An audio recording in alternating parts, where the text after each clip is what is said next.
Hello, welcome to the first ever interview on the Let It BRFC podcast. My name's Adam Hunter. Today we'll be joined by a player who was with us between 2008 and 2013. We'll be going through their career overall, including a very famous goal that he scored against Rangers in front of the TV cameras. I hope you enjoy.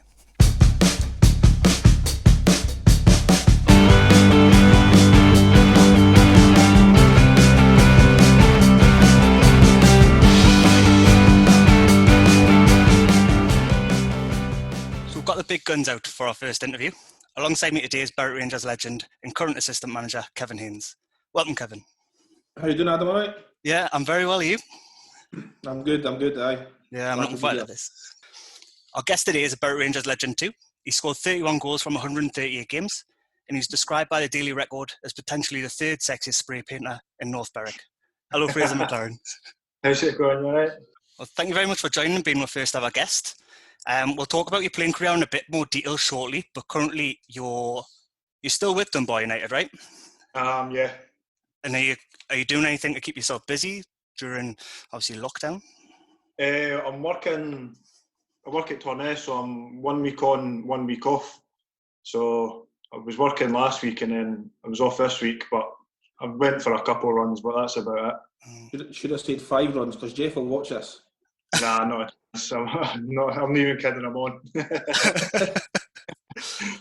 I went for all and it just about killed me, so I had to have a couple of days off. Kev, you signed from Dunbar United, didn't you? For Berwick? Yes. 2003 maybe? 2000, no, maybe later than that. 2004, 2005, something like that. Because you were there the year before it went up, so it was 2006, 2007 went up, so it'd been 2005, 2006, start of that season you signed. It must have been now. We just missed out that year as well. It was the last game of the season, wasn't it? Goal difference. I'm pretty sure, if I remember right, I think if the gaffer had scored, I think if Jano had scored in the dying minutes and he tried a wee dink or a wee chip or something, and we would have got promoted if he had just saved, but For yourself, Fraser, you started at Gretna, didn't you? I did, aye. And that was when they were in the Premier League? It was, yeah. I was there the year before, like with the reserves. Stayed through in Carlisle, and then my second year I got into the first team. And you made 3 appearances that year? Mm-hmm. How was that? I remember the Rangers game coming on at Ibrox. That was my debut. And then I remember Kelly, but I can't remember for the life of me the third game. That must have been special coming on against Rangers at Ibrox, because you're a big Rangers man, right? Oh my, and it was funny. I had came on all excited, and it was Naismith's debut, and he came onto my side and he took his on, and I was tracking back, and I gave away a corner, and Chris Innes slaughtered me, absolutely slaughtered me, just on the park, and he's like, "Don't give corners away." Absolutely slaughtered me. What age were you? I was 19. I would have been. Nervous? I was really, really nervous. It was a full house, so I was buzzing, like. But you say nerves are good when the games, but when you're young, you just take it all in your stride.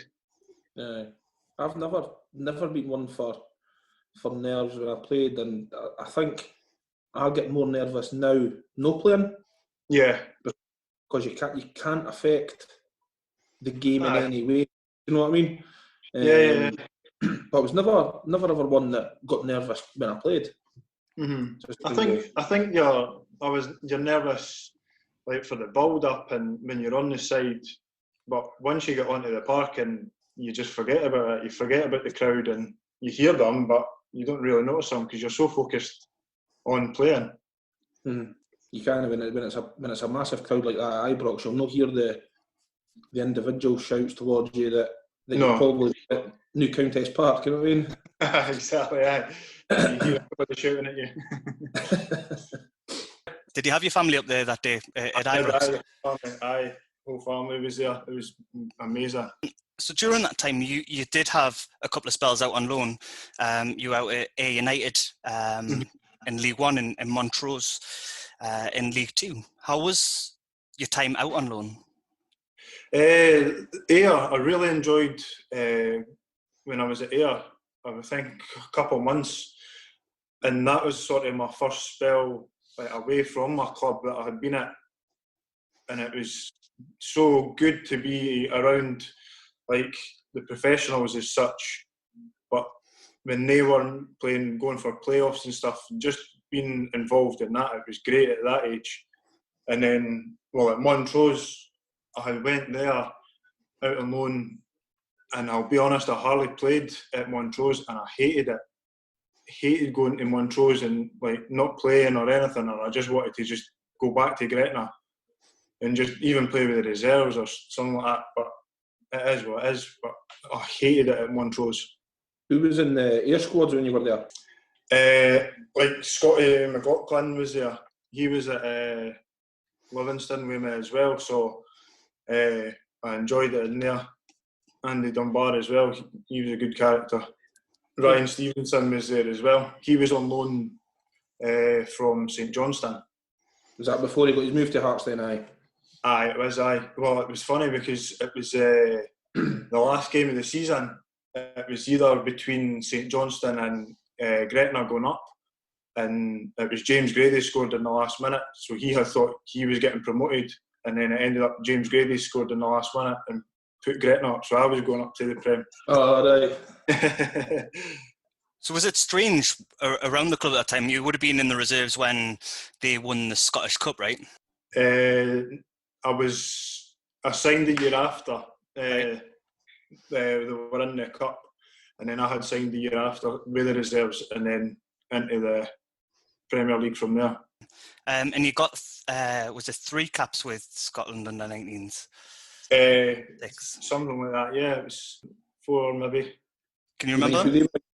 I remember Estonia. We played Germany, but I remember because we played a couple of the tournaments, we just lost out.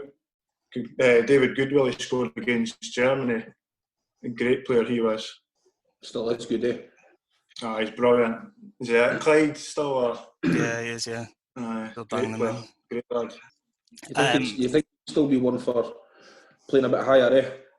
I think so, I think obviously what happened down south's no helped, but it doesn't take away his ability. He's a brilliant goal scorer, such a goal poacher, but he's brilliant. I hate him. He always scores against her. He scores against most folk though, eh? It's alright, it's not just better. It's not just better, I think he scores most weeks. Who else was around the under-19s at that time? Well, Scott Arfield was there, Thomas Scobie and Simon Ferry, they were all there. It's all Simon Ferry was brilliant, great player, so controlled on the ball, and he's made a good career of himself. He's making an even better career now with the media stuff. The media stuff, is it open goal or something like open goal. Yeah. He's doing well for himself. He's up at Peterhead now as well. And they went up last year. Aye. One of your old clubs as well, yeah? I loved it there. Loved it at Peterhead. Great club. Did you have to move up there, I take it? No, we just trained. We trained a Wednesday night up at Forfar.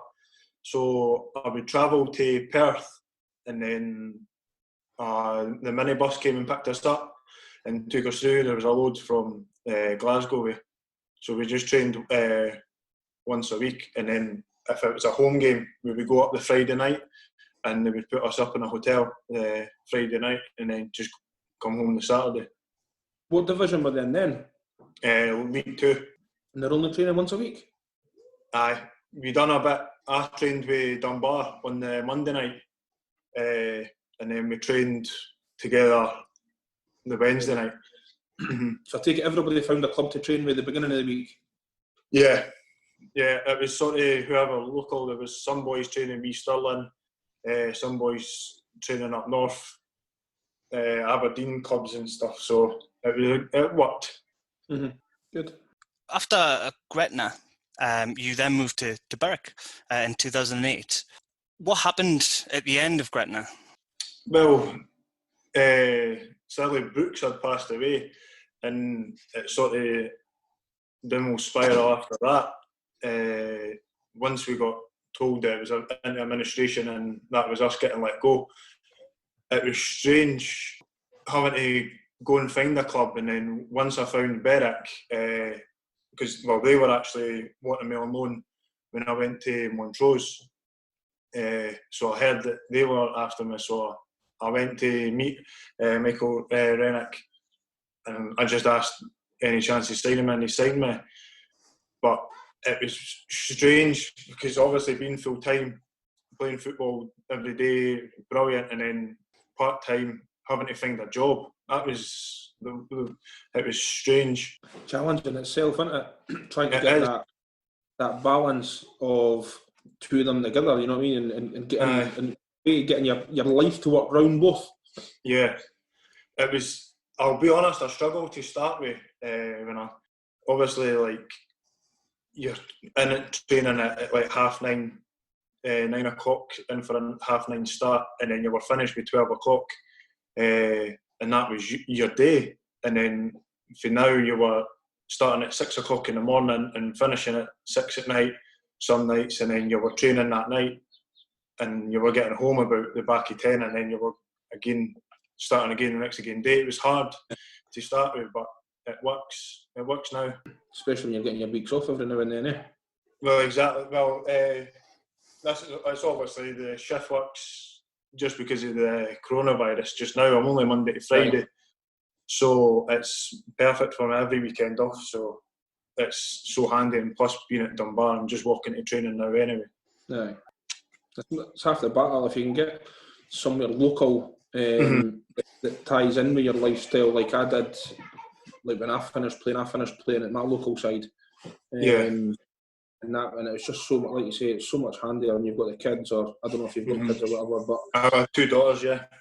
Aye, so I'm the same. I've got 2 girls, and it's just so much handier for getting to football if it's local. It makes a big difference to your lifestyle. You know what I mean? It does. It was sort of. Well, I've done my travelling now, been up and down the country. So, like a great. Like my dad was the manager, my granddad was the manager of Dunbar.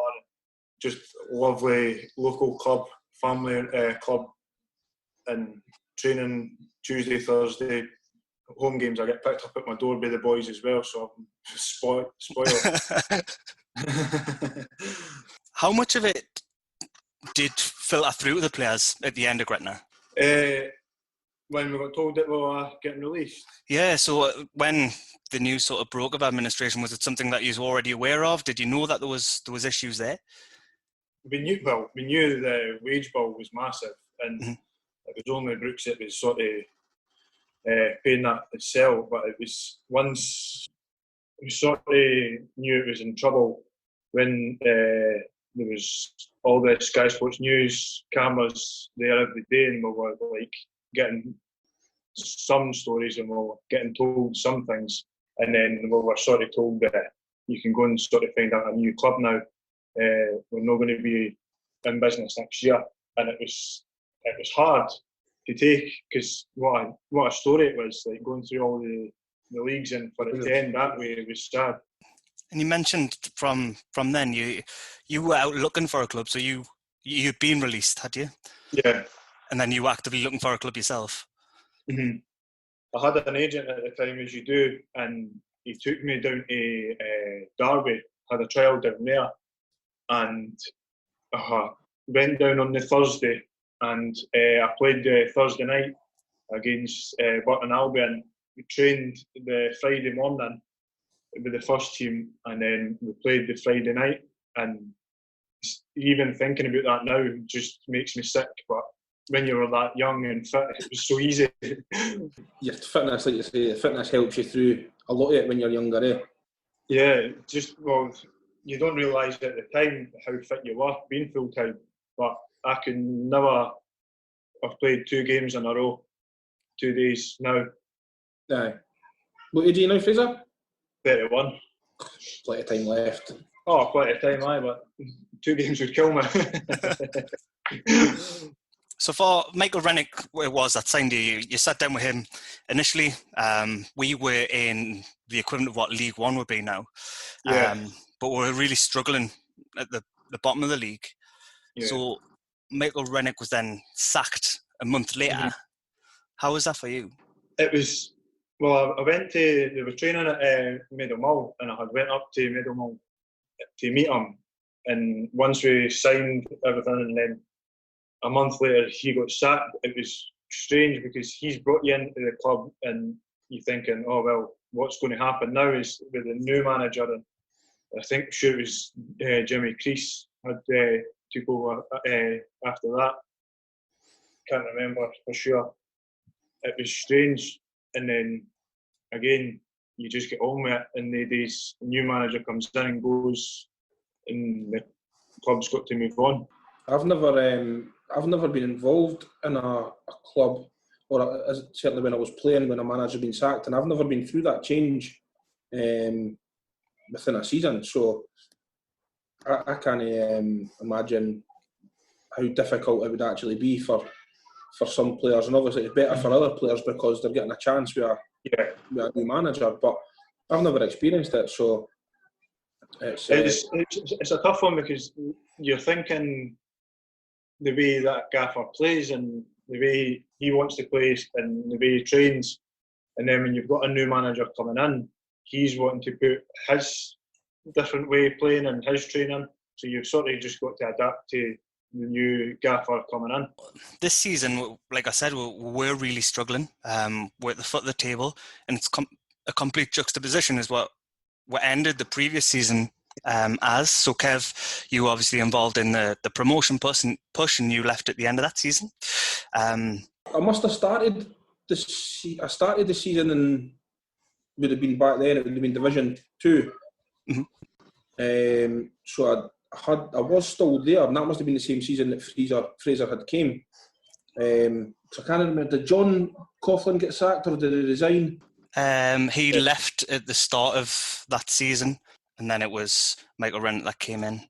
Because it was John that shifted me. Well, effectively, John had said that I wasn't going to play, I wasn't fit enough, and that was the reason that I had left. So John was still there that season. And then that's obviously the same season that Michael Rennick had come in, because I had then spoke to Michael Rennick further down that season, and I was going to come back, but Michael had then been sacked, and Jimmy Crease and I think it was Jimmy and Yano that took over, wasn't it?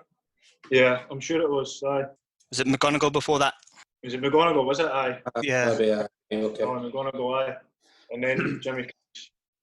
Because on McGonigal, he was appointed in the May of that month, but he only stayed until November. So even during that time, you've had Michael Rennick to start with, then you've had a caretaker manager for a month, and then you've had Alan McGonigal come in. So in a short space of time, you've had the best part of 3 managers. That must have been strange. It was, and it's obviously the club's going through that change as well. It's not easy picking a manager. You're thinking he's Mr. Right and the results don't go your way, you have to get rid of him. But I think nowadays it's all in the players. You've sort of just got to go on with it, and at the end of the day it's us that's out there running about, and it's the players that get the manager sacked at the end of the day. What were the players like at Berwick when you first signed? Who was there? Stuart Callahan was there, Robbie Horn was there, and Yano was there. Yano and Robbie still playing? Aye, they were still playing, aye. Sure, he was still playing when he was an assistant as well. Aye. I think he was playing when he got the manager's job as well for a wee bit, didn't he not? Yeah, maybe, aye. I'm sure he was, aye. What was Yano like? Great, aye. I got on great with him, aye. It was strange for him. Like one day you were playing alongside him and he was one of the boys, and then he was the next one, he was a gaffer. But again, no, really enjoyed playing under him. His training was brilliant. I loved his training. He was so fit and he made you fit. Aye. No, I loved his training, his drills. And is he still the same now? Aye, he's still the same. Aye, he's he's really good at, in my opinion, he's really good at thinking on his feet.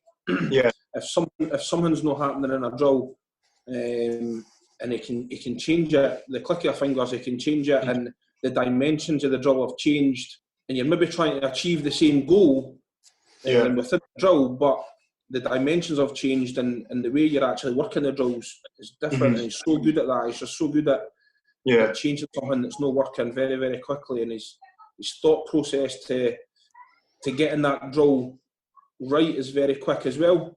I think he's very good at that. His training is top class. I think the boys enjoy it as well. Yeah, I always enjoyed the training. Did anything change from when he was a player to when he became assistant manager or manager? I think you've sort of got to distance yourself from the boys a bit, but I wouldn't say much had changed. He went onto the coaching staff when the season we won the league. Did he?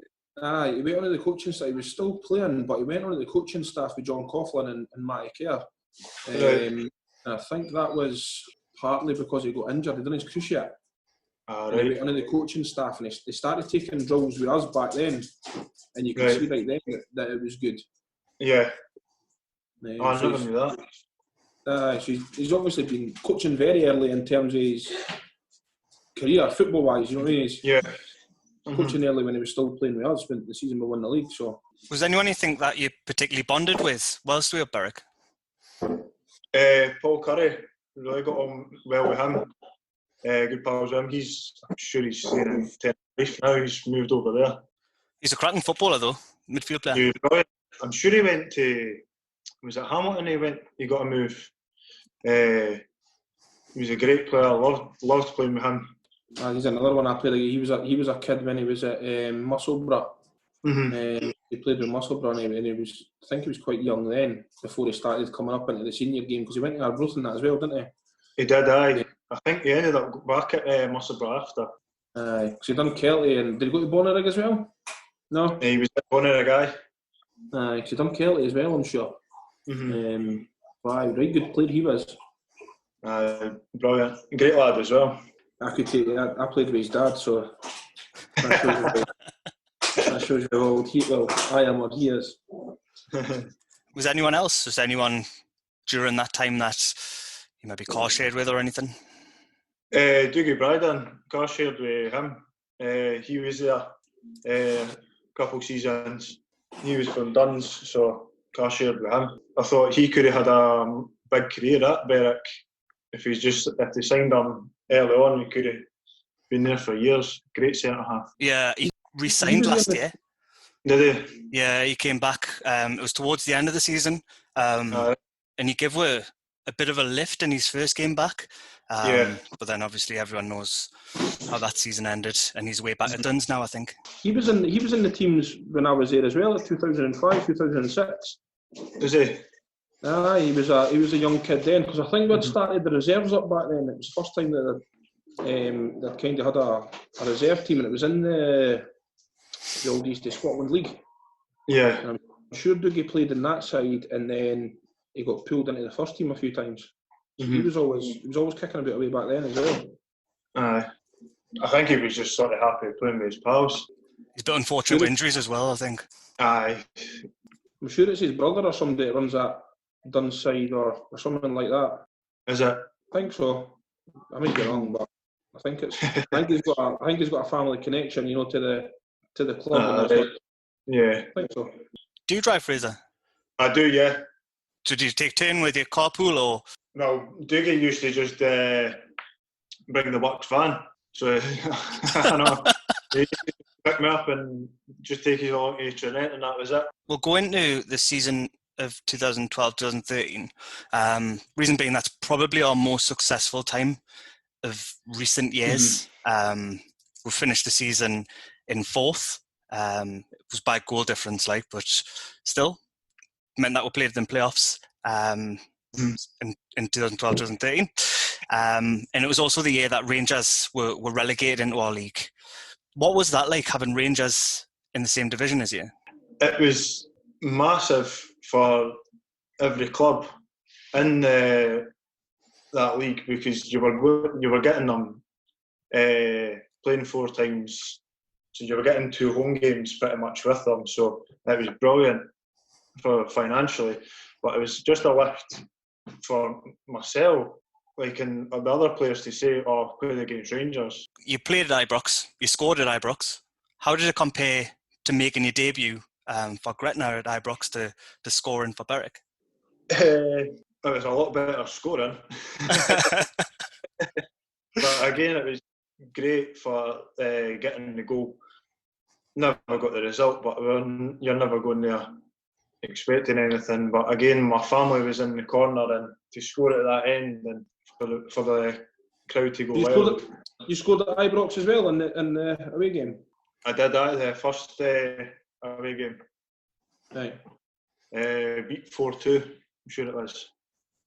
Must have got sick of scoring against Rangers, eh? It's a good habit though, eh? And as you've alluded to there, you scored in the first game, the game from August, which was streamed live yesterday via the club's website. What can you remember of that game? I can remember I was raging, and then I found out that I wasn't starting. That was Yano again.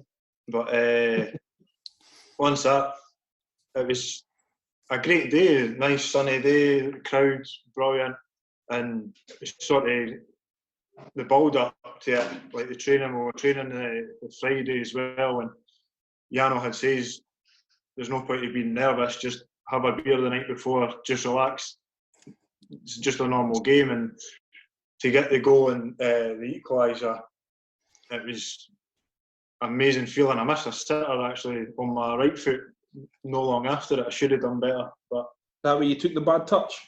Oh, a trampoline touch. But no, we should have got the goal anyway. Towner had scored late on and disallowed goal. I thought you were unlucky as well in that game, because you'd bent 2 runs and they called you offside twice, and I thought they were pretty close. I think one of them, I don't think you were offside. Yeah. And then obviously you made Neil Alexander pull one at the top corner as well, didn't you? That was quite far out. Lucky hit. Shot. Screamer. Just shut the eyes and hit it. Well, that was it, Don't know what I was trying shooting for there anyway. So it was your fault it didn't win that day? Is that what we're saying? Nah. Should have been out of sight. Exactly, You mentioned that you were raging at not starting. You'd started the 4 games, the 2 cup games and the 2 league games before that. Was it something that you could talk to Yano about? Well, he's the gaffer. He's paid to make the decisions, and he's going in with a game plan to say we'll set up and however he was going to be playing that day. So everybody's wanting to play in the games, of course, but once you realise that you're not starting, you're raging, as I said, but you just got to get on with it, because you've got to be there for the boys that are starting, because it's brilliant for them. It's got to be professional as you can, eh? Exactly, you can be raging at the time, like once you find out the team, but again, you've sort of just got to pull the sleeves up and be a team, because, well, everybody you would want to pick everybody, but you can't, so that's what he gets paid for. Probably emphasises how much a squad game it is, because you went on with, what did you have, half an hour, 25 minutes? 5 minutes, half an hour, and you absolutely changed the game. Mm-hmm. So you can work it either way. That who did you come off? Was it Lavery? Was it Phil? Lav went off at the same time, I think, with an injury, didn't you? Yeah, so he's played his part, although it be for an hour. You've played your part for the last half hour, and it just emphasises how much a team game it is, eh? Of course it is, and we keep saying that to the boys at Dunbar. I'm one of the lucky ones. I'm playing every week, and there is boys there that aren't getting a chance, and they're upset. But again, I keep saying to them, you're going to get a chance when you come on, so you've got to prove it when you come on. Got to train hard as well. You mean, managers watch, coaches and managers watch training, and if you go in with the attitude that I've not played on Saturday, so I'll not train hard this week, the chances of you playing the following Saturday are slim again. Exactly, aye. Because training's a massive part to getting into a side, eh? Mm-hmm. It is, and I know you're playing the wee games and stuff and passing drills, but if you not putting it in training, you're going to take that into a Saturday. Yep, I agree. Aye. So did you find out on the Saturday morning, was it? Oh, sorry, the Sunday morning, as it would have been. Sunday morning, whatever it would be. Just find out when you're in the changing room. You just read the team out. And then you've come on, I think it was less than 4 minutes, you scored the goal. Not much about it? Oh, aye. Talk about it all the time. How many times you watched it back? Quite a few. I've got it saved. No, just with my wand and my left foot. That was it. It's usually my standing foot, but right in the bottom corner. That was some finish. It was a hard angle, wasn't it? It was, good ball on Lee Curry over the top. I think you concentrate more with your weak foot. In the Rangers team that day, Ian Black was playing centre midfield for them. Obviously, he's playing alongside you at Dunbar United. How is that? Brilliant, great signing for us. We would love to keep him next year as well, whatever happens.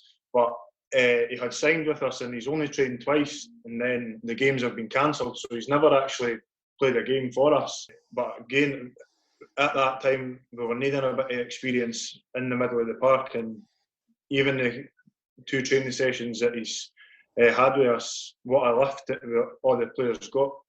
There's another expert player there as well as Kieran Ingram. Kieran Ingram, great lad. Such a quiet lad.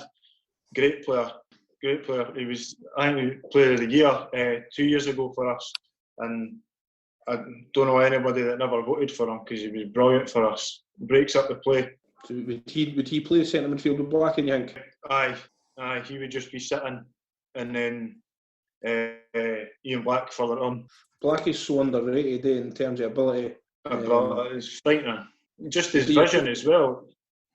You do your cruciate try to mark him, eh? He turns so quick. Oh, aye, he's so good. Games that we've played against Trinent, and he's been playing just the vision that when he's on the ball, he just finds room, and he's got so much time, and like you're trying to get near him, but he can find you anywhere. Both feet as well, eh? He's good. He's a good passer with both feet. He's so comfortable, eh? So the season ended that year at Ibrox, and it broke the record for the highest attendance ever at a game at that level, because Rangers were obviously lifting the trophy that day. What was it like to play in that? It was great. We were, as you said earlier, we were hoping not to get a battering because we were needing for the goal difference. Sure, it was us and Elgin. And it was only 1-0, but it was such a great atmosphere because they were getting the cup that day. But it was great, even like after the game had finished, like just standing out in the park watching them lift the trophy. It was great personally, seeing that. Yeah, great experience for you as well, and especially obviously being a Rangers fan and seeing your team do well. Yeah, of course, and it was, as I said before, it was great for players like myself, like being a fan and being able to play against Rangers and playing twice at Ibrox in front of the crowds. So on a personal level, still, it was a good year for you. You scored 10 goals in the league that year, including a hat-trick at home to one of your old clubs, Montrose. How did you find that season? It was a great season, getting into the playoffs. It's something we tried every year to get into the playoffs. Just failed a couple of years before, but getting into the playoffs and just getting beat East Fife, I'm sure it was gutting because you're just wanting promoted. But I think it was just for having Rangers in that league. It was such a good year for us. Just that extra bit, getting the playoffs, and then it was disappointing in the end. But I enjoyed the last year. Yeah, so you're right. It was East Fife. It was 3-2 overall. So we drew ones each at Shielfield, and then got beat 2-1 away at East Fife. Must be difficult to pick yourself up after that. It was, yeah. It was gutting to go so far and then just fall short.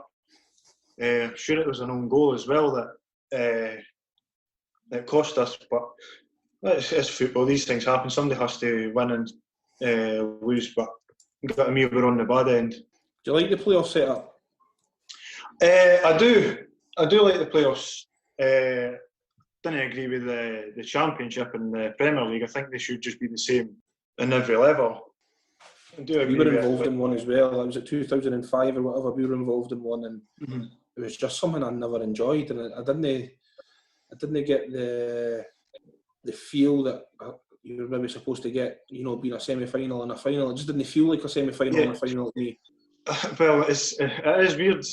Like, calling it a semi-final and a final, but it is really because you've got two legs as such. It's a tough one because you call it a playoff when you've got the both legs, but to have the home and away games, and then you're getting your 1-1 in the first game, and then I don't even think the away goals count, so you're sort of pushing for another goal away from home, which usually you wouldn't do. You wouldn't go away from home going gung-ho anyway. Yeah. Strange, but I do like the playoffs. I was only involved in them that year and that was it. But I did enjoy it. So you left Berwick at the end of that season. You were offered a new contract, but you decided to turn it down. Why was that? I don't know. There were just a few changes happening. And, well, I heard Peterhead was interested as well, and once I spoke to Jim McInally, I sort of had made up my mind that I was wanting to go there. Really fancied them to get promoted, and which we did. But it was a tough decision. It wasn't an easy one to leave because I had been there 5 years. But once I made up my mind, that was it. How did Jano react to that? Oh, I don't know. Need to ask him. Need to ask Haynes. Oh, I can't how he would have reacted. He would have been in another huff. A wee huff. He likes a wee huff. You've played alongside him. You've been managed by him. I imagine you know, like, how he is as a person. So it must have been strange at that time, trying to break to him the fact that, look, I'm away. I'm not going to sign, sort of thing. We were at, it was training and we were getting taken in and offered contracts, and then I'm saying, I'm not signing now. And I don't know if he was just thinking he'll sign later on, and then once I heard Peterhead was interested, and as I said, once I made up my mind I was going there, it was tough to phone. Can't remember if I phoned them or what. Yeah. Bet you text him. Just text him, sorry, no signing. Seems to be them thing now. Text messages. Nah, I hate that. So you went to Peterhead, signed with Peterhead. They finished second behind Rangers in the previous season, and you went straight up as champions the following year. What was that like? Brilliant. Love the club. Great bunch of boys there. Travelling up the Wednesday, Friday night as well. Spent a lot of time with them, and lovely club. They looked after you well up there, and they deserved everything they've got. Jim McInally's the longest serving manager in Scotland, so he's been there for 8 years. Why do you think he's been able to stay in that job that long? I think he's doing such a good job up there. The players that he's bringing in, the background that he got when he was at Celtic and Dundee United and Morton, I'm sure. The background that he's got, the contacts he's got up there, and I'm sure he stays at Dundee anyway, so I think he's doing a great job, so I don't know why you would want to replace him. Do you think he could be managing at a higher level still? I think so, but he's happy at Peterhead and he's settled in there, so his training and that was brilliant. And Davy Nix was there. It was Davy Nix that actually phoned me because I was at Gretna with him. It was him that phoned me asking me to go to Peterhead. The first time you played against Berwick, you were sent off for a tackle on Lee Curry. Can you remember that? Great challenge. It was just a 50-50 and it was never a sending off, but he screamed, so he screamed louder. So that was it. I got sent off. Well, the tackle, I watched it through the week on YouTube, and I think your memory of it might be a little bit different to the reality. Was it a bad tackle, was it? No, it was all right. Adam? Aye. On the Peterhead write-up, it said that you took your eye off the ball. That's what I've done, I must took my eye off the ball, that's what it was. So that must have been strange playing against Berwick for the first time. You've been there for what, it was 5 years. So it must have been strange playing against the players that you played alongside for all that time. It was strange, and it was funny, like, I had probably my best the season before. Done what I did and getting booed off of the crowd. I used to get booed off the crowd when I played for Berwick. But no, it was strange, but these things happen. So you went up that year, and the following year, it seemed like opportunities were limited, and there was a lot of time where you were sort of coming off the bench rather than starting games, and you ended up going out on loan to Bonnyrigg in the March of that season. Was that difficult? I tore my hamstring really bad. It was pre-season. It was a pre-season game, sure it was, and it was. I've done it a couple of times, tore my hamstrings, and didn't bother with them. But this is the worst I've ever done, and that was probably me out for about 6 months, the longest I've ever been out. So once you're out that long and you're having to get back in to fight into the team, and you have Rory McAllister and Andy Rogers there, 2 great strikers, so it's tough to take their position. And once you start going out on loan, and that's pretty much the end of the road. Do you think that's is that how you perceived it? Once you're out Well, I think that was me. I thought I was never going to make it back into the team, and once I went out on loan, I was sort of thinking to myself, right, this is probably going to be me now, just looking for elsewhere. Who was it at Bonnyrigg at the time? Was it Robbie? Robbie Horn was the second time there. Davy McGlynn? No. That's David McGlynn. He was there. It was only I was there 4 weeks, just the end of the last 4 games. I'm sure I got with David McGlynn, and then he went away to Linlithgow after. What was the setup like at Bonnyrigg at that time? Brilliant. Really good setup. They were doing a lot to the ground, and I think they were trying to push to win the Super League at the time. And they had a great squad. Loved it there. 2 years I was there. Enjoyed it. Never played. Was in and out of the team quite a bit, but still enjoyed every minute. You had a bit of success there. Did I won the Super League the first year? A good run in the Scottish Cup. Aye, not got any of the local cups or anything like that. Nah, nothing. No, we got beat one of the finals. Who beat us? They've grown arms and legs as a club recently. They've just like the Scottish Cup runs, and it's just propelled them to a different level now, isn't it? I think like maybe years ago they thought the junior side was like not as good as the professional side, but now you're seeing it's so close with the standard now. The standard of the juniors now is brilliant compared to the professionals, and that's letting clubs like Bonnyrigg and even Kelty and stuff. It's really evident that the gap isn't as big as it used to be when you look at all the Scottish Cup results. You know, we had what we had recently. We've had Broxburn, we've had Pennycook. Yeah.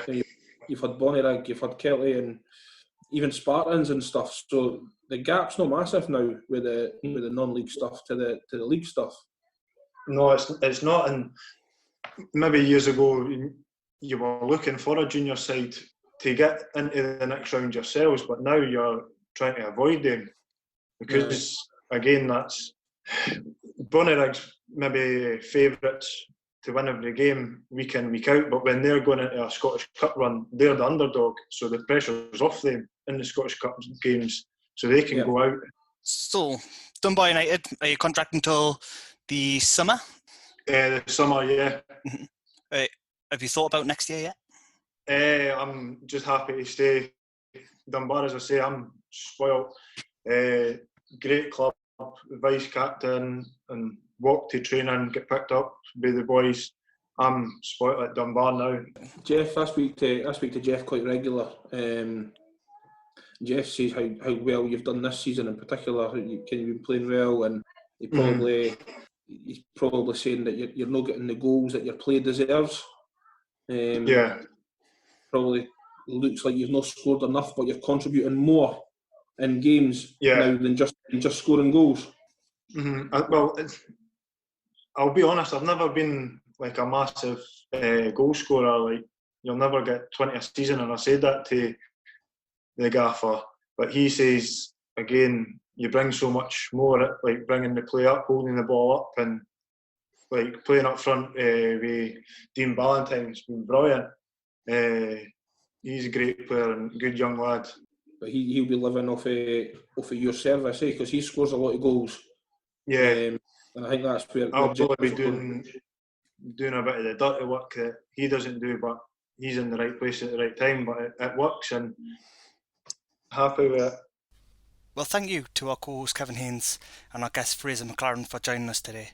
We'll be back next week with our second episode of the Let It BRFC podcast, where I'll be joined by Kevin again and a couple of fans to discuss the week's events relating to Berwick Rangers.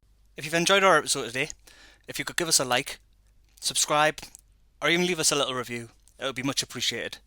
Stay safe everyone, and we'll speak soon.